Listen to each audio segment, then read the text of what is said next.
Welcome back to The Critique. This submission is a commentary script analyzing leaked diary entries from Dr. Fauci, exploring his media focus, his influence on pandemic closures, and calls for his legal accountability. Let's jump right in. Yeah, we are diving right into the feedback today. So a key theme running through this material seems to be the stark contrast between public duties and private motivations exposed in these diary entries. Oh, absolutely. And, refining the emotional language will significantly elevate the overall authority and persuasive impact of the argument. Right, because right now it reads a bit highly charged. It does. I mean, the weakness here is the heavy reliance on aggressive ad hominem, like calling the subject an evil troll or a monster. Or referring to political figures as jackholes. Yeah, exactly. And using derogatory terms for Alyssa Farah, it really undermines the speaker's credibility. Right. It just distracts the audience from the genuinely compelling diary excerpts provided. It buries the lead, essentially. Totally. So the suggestion is to let the primary source material do the heavy lifting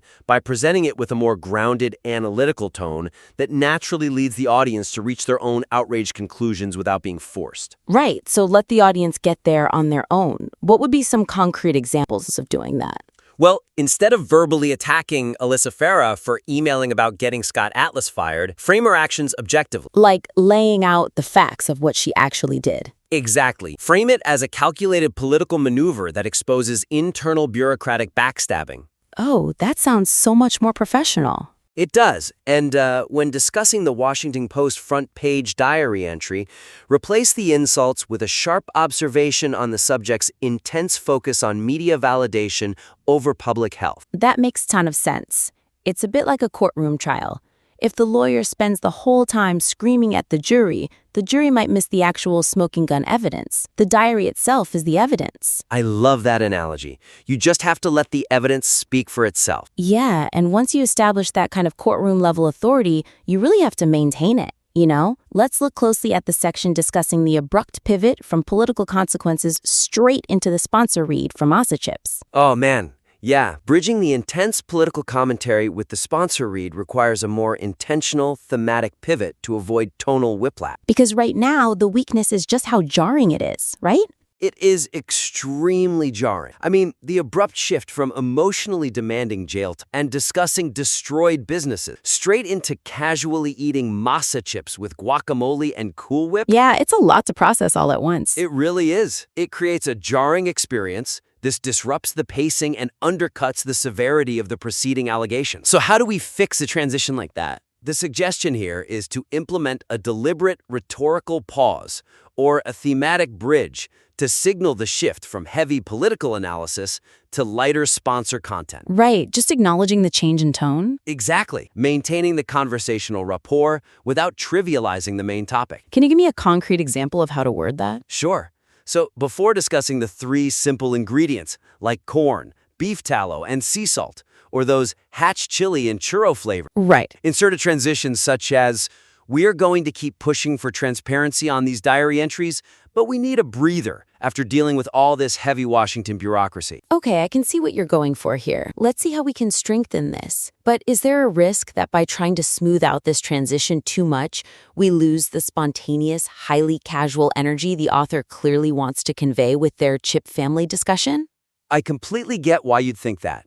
But actually, setting up a deliberate breather is exactly what protects that casual energy. Oh, really? How so? Well, by explicitly telling the listener that you're taking a step back from the heavy political trauma, you create a safe container for the spontaneous Chip discussion. So it's almost like giving the audience permission to relax. Precisely. You aren't mixing the destruction of businesses with snack food, which is what causes the tonal clash. That makes perfect sense, yeah. Okay, so moving to the last major point today, as I understand it from the notes, the argument here is that there must be severe legal consequences, despite the immediate admission of an auto pen pardon. Yeah, and anticipating and addressing obvious legal or logistical counterarguments will make the core calls for accountability much more robust and convincing. Right, because the weakness is how casually that pardon is handled in the text. Very casual. Mentioning a presidential auto pen pardon and a 10-year timeline, but immediately brushing it off by saying, I don't know about the pardoning thing, or hoping for a loophole,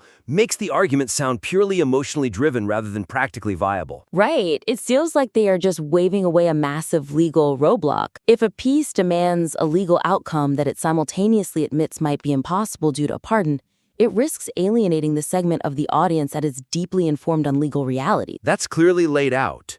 I wonder, though, if we've considered how leaning into that reality could actually help. Like using it to pivot the argument. Exactly. The suggestion is to acknowledge the complexities of political and legal accountability to show the audience that the commentary is grounded in reality. Right, showing you know how the legal chessboard works. Yeah. Focusing the call to action on realistic, achievable next steps rather than vague legal dismissals. What would be a realistic next step concretely? Well, instead of hand-waving the pardon and demanding jail, explicitly pivot the focus toward achievable transparency. Okay. Highlight the specific efforts of Rand Paul or dig deeper into Jeffrey Tucker's analysis of the timeline. Oh, you mean like the April 2020 Oval Office meeting where Dr. Birx was yelled at for destroying the economy? Yes, exactly. Frame those specific moments as the avenues for congressional hearings rather than just shouting about jail time. Because a congressional hearing is something that operates outside the limits of a pardon, right? Exactly. It's a battle the audience can actually see won. It's highly visible transparency. That is such a strong pivot. It really fortifies the logic of the entire script. It really does. Well, let's wrap up with a quick recap. Today, we covered three main areas. First, elevating the rhetorical tone to let the primary evidence shine. Second, smoothing the structural transition into the sponsor read to maintain pacing. And third, fortifying the logical arguments regarding legal accountability. Yep. So to summarize the actionable suggestions, adjust the emotional vocabulary, add a thematic bridge before the sponsor read, and focus on realistic accountability measures like congressional hearing. Perfect. We warmly invite the listener to revise their work based on these notes and submit it back to the critique for further review. Thanks for listening.